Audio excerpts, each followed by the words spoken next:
चंद्र घंटा माता, मैया जय चंद्र घंटा माता।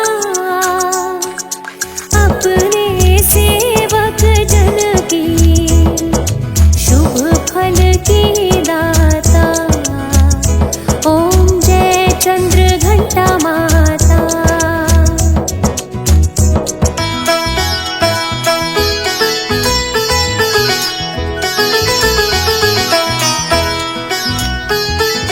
नवरात्रि के तीसरे दिन चंद्र घंटा माँ का ध्यान करो, चंद्र घंटा माँ का ध्यान।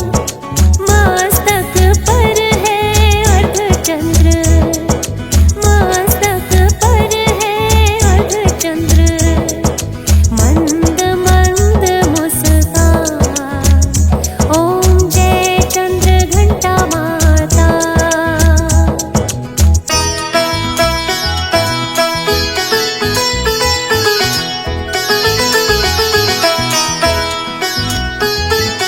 अस्त्र शस्त्र हाथों में और खड़ग संग बाण, मैया और खड़ग संग बाण। घंटे की शक्ति से, घंटे की शक्ति से हरती दुष्टों के प्राण, ओम जय चंद्र घंटा माता।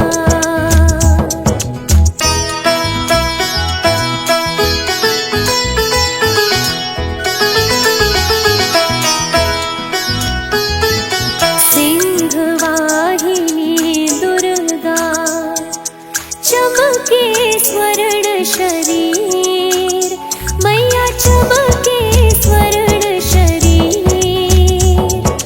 करती विपदा शांति, करती विपदा शांति। हरे भक्त की तीर, ओम जय चंद्र घंटा माता।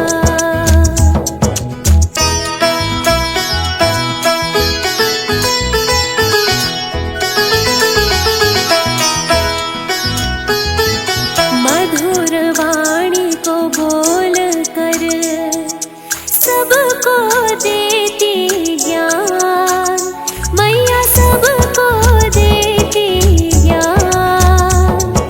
जितने देवी देवता, जितने देवी देवता, सभी करे सम्मान, ओम जय चंद्र घंटा माता।